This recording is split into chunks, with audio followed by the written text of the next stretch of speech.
Les spéciales de l'info sur Sensation. On se retrouve sur Sensation pour les spéciales de l'info. Je suis aujourd'hui à la SPA et je suis avec Ninon Rueff, directrice de la SPA de Plaisir. Alors, on parlait justement de l'accueil des animaux. Alors, pour les soins des animaux, est-ce que vous travaillez avec des vétérinaires bénévoles ou ce sont des vétérinaires partenaires ? Non, alors les vétérinaires n'ont pas le droit d'être bénévoles. C'est l'ordre des vétérinaires qui gère ça. Donc, nous avons des vétérinaires qui sont salariés et effectivement, en complément, nous travaillons avec des cliniques extérieures. Et comment réussissez-vous à vous adapter à chaque animal, à chaque traumatisme qu'ils ont vécu ? Ça, c'est tout le savoir-faire et les compétences des agents animaliers qui ont une bonne connaissance du comportement animal, canin ou félin, et qui va permettre aussi de limiter les risques d'accident, parce qu'un animal apeuré, effrayé, traumatisé peut avoir des mauvais gestes, un chat peut griffer et mordre, un chien peut mordre aussi. Donc l'idée, c'est de garder tout le monde en sécurité et de ne pas mettre un animal en situation de morsure. Et en plus de recueillir et de soigner ces animaux, l'une de vos missions, c'est aussi de les éduquer et de les faire se socialiser. Mais comment cela se passe concrètement ? Alors, pour les chiens, on a le travail d'éducation positive qui est fait quotidiennement au refuge par les agents, par les bénévoles qui sont également aussi formés à l'éducation canine.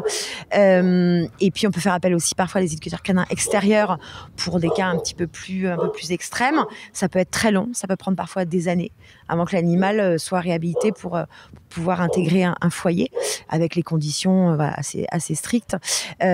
Pour les chats, il y a tout le travail principalement de sociabilisation qui est à faire, alors qui est fait d'une part par les salariés au refuge et par les bénévoles, mais aussi par les nombreuses familles relais qui prennent en charge, et là on va rentrer dedans la période estivale, avant la prise en charge des chatons qui ont besoin d'être nursés, mais aussi qui ont besoin aussi d'être sociabilisés si ce sont des petits chats qui sont nés dans la nature sans contact humain les premiers temps de leur vie.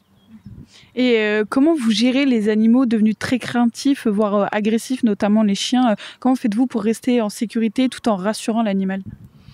Alors, on a des box sécurisées quand vraiment des chiens peuvent montrer vraiment une grande dangerosité à un moment donné. On a du matériel, c'est-à-dire que pour un chat, on peut utiliser des gants pour pouvoir faire des contentions pour les soins aussi, parce que quelquefois, on peut dire, on va attendre que l'animal se détende avant de rentrer en contact avec lui, mais quelquefois, il est nécessaire d'avoir des soins à effectuer sur l'animal. Donc là, pour un chat, on peut utiliser une couverture, on peut utiliser des gants pour éviter de se faire griffer si l'animal se retourne. Après, il y a une bonne connaissance et les bons gestes de contention. Et pour les chiens, pour les rassurer aussi, on apprend aussi à certains chiens justement à accepter le port de la muselière pour pouvoir après supporter des injections pour un vaccin tout simplement. Et puis, on essaye, quand on a le temps aussi, de mettre en place du clicker training.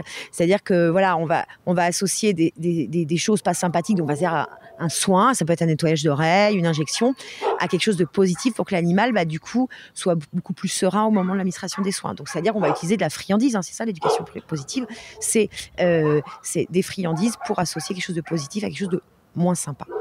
Merci Ninon Rueff d'avoir répondu à nos questions. Pour plus d'informations, on peut se rendre sur le site la-spa.fr dans la rubrique Plaisir pour retrouver tous les animaux qui sont à adopter dans le refuge. Et nous, on se retrouve bientôt sur Sensation pour d'autres thématiques.